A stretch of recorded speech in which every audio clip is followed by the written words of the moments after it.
Could there be a time in the past where there was absolutely nothing? In theory, sure. If that is the case, how does something come out of nothing? You should ask the physicists. The physicists say the same thing. Nothingness cannot make anything.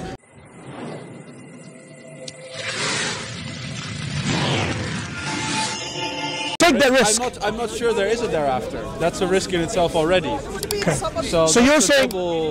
Okay. By then, if I die and there is a thereafter, I've already lost probably anyway, so then the purpose is secondary to that. Yeah, but you're still thinking that there's a possible loss and you're willing to take that risk. I don't know if it's a possible loss. So you're certain there's no loss? No, because I think, in the sense, if there isn't anything and I'm dead, there's nothing to gain. Are you certain there is nothing? Nothing is certain in life. So you're not certain that you could be in loss? So it's possible that you might be in loss? Sure, yeah. Right, and you're willing to take that risk? Passively, sure, yeah. So why don't you do that in your everyday life here? In your exams, in your job interviews and so on? Why don't you do that? Why do you act differently, inconsistently? Because I choose to. Risk in everything. Yeah, there's a risk in anything. But you're not taking that risk. Have you been to a job interview where you know nothing about this job? Maybe there is a difference between having risk and you dealing with the risk. I mean, you respond to the risk.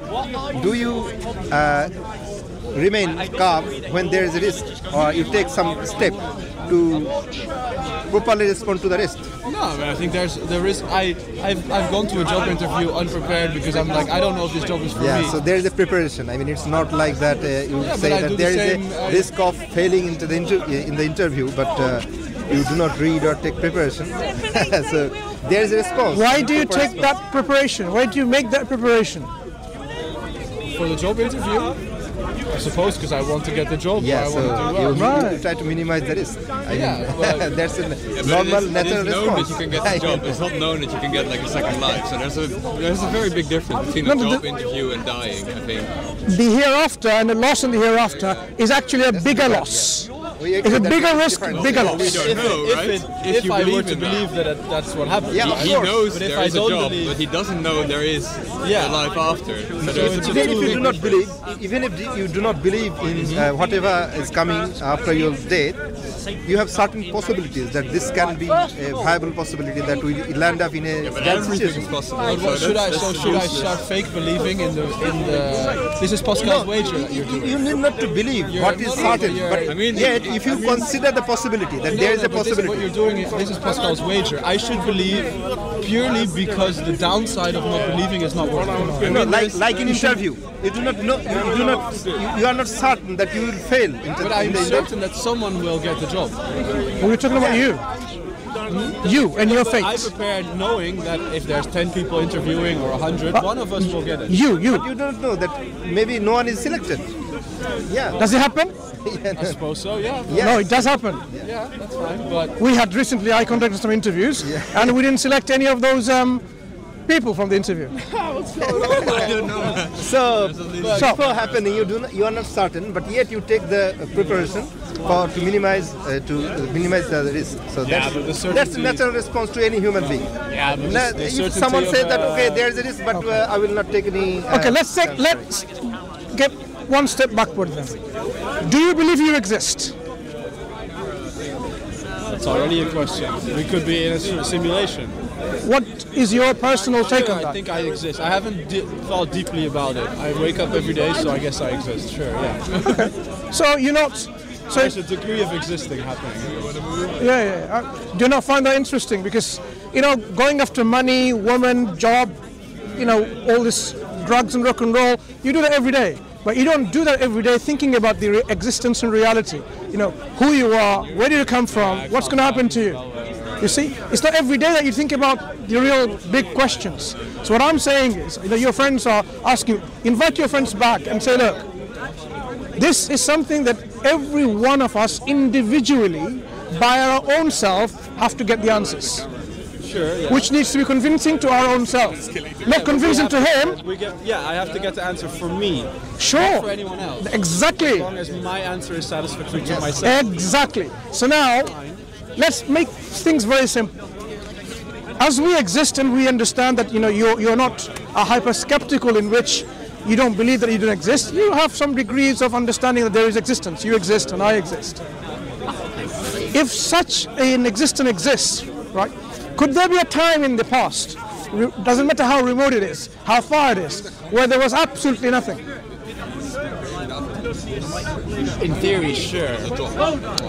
If that is the case, how does something come out of nothing? You should ask the physicists. The physicists say the same thing. Nothingness cannot make anything. Something cannot come. Maybe the universe is eternal. So it's not that. So there was never a start. That's fine. So the idea or the concept that there was some nothingness at one point and then universe came, it's not logical or reasonable. So there has to be something always in existence. And you postulated that the universe has always been there. So it doesn't need to. Yeah. Okay, good. So let's take that model. The universe is always existing. Has the universe undergone transformation, changes? I guess so, yeah. Exactly, it has been. The universe is expanding. For any transformation to happen, what do we need? Can this tripod? Yes, it can. Can this tripod make your jacket, which says "work in progress"? Yes, statistically there is a. How? That's quantum physics. Anything can happen at any Quantum physicist, you may be a mathematician. Now tell me, how do you explain by statistical probabilities and alluding to quantum physics that a material object with no consciousness, no will or volition or ability, can make a jacket as it is like that with the English words written "work in progress"? I would like to hear some good explanations which are coherent and meaningful. I don't think I owe you any coherent and meaningful explanations. I'm expecting, no, I'm not demanding. Well, it sounded like you were demanding. No, I'm not. But I'm not a quantum physicist. But I think by chance, if you have an infinite number of opportunities in one of them, that will happen. So you believe in the probability statistic where given enough time, everything is happening. Possible. For that initially you need the options to be existing. Like if you toss a coin, yes, the probable possibilities are already ingrained in the design of the coin. You know, the head or tail. Yeah. So likewise, you have to have initial design of the possibilities. Otherwise, you can. I don't need to be able to calculate possibilities for anything to happen. No. But you need in the setup the possibilities. Like you cannot get. But if the possibilities are infinite, I don't have to specify any specific. No, you need certain level of specification. Otherwise, no, because if I say the options are infinite, then I don't need to specify a specific one. But gentlemen, if we are going on our way. Yes. I'm showing my friends around town. I would like to thank you. Okay. You haven't read the Quran, have you? None of you. I've read part of the Quran. Why don't you open up the Quran and read and ask questions about it? Because this Quran asks you to think about the existential questions that we are just about to discuss. By the way, if you take the infinite possibility are there, I mean, you should have some certain consistent explanation for that. Why that infinite possibilities exist? Yeah. Yeah. Even the precondition needs rules. Okay, thank you. See you later. Thank you. Just to explain then what we're talking about in terms of infinite possibilities. If there were no initial set rules or conditions, can anything happen in any way, any meaningful way? So the problem is that you need to have in the setup of infinite possibilities, there could be many types of infinities. So you have to have specific types of infinities at the first place. Second one, even if there are infinite number of possibilities, then to have a unfolding of a certain ways of events from this set of possibilities, you have to have a rule for that. Otherwise, you usually say that sometimes a potato can become human or human can become a potato. It will be random everywhere. I mean, you cannot have a certain certainty in anything. I mean, you cannot do anything in real life. So that's absurd, or that's inconsistent to whatever we see in the real world. So that's why this invoking of infinite possibility no longer, does not help anyway in this scenario. It is just trying to, wash out the rational conclusion. That's all. Okay. Let's hope our audience, those who are listening, our viewers, reflect on this because there seems to be some kind of justification people try to make not to really believe in the existence of a creator, not to be involved in practicing a certain way of life as determined by the creator, to expect a life hereafter. So these are justifications, and it looks like all of these justifications, one by one, they are not coherent, and they are not something that one can justify and keep on holding this belief.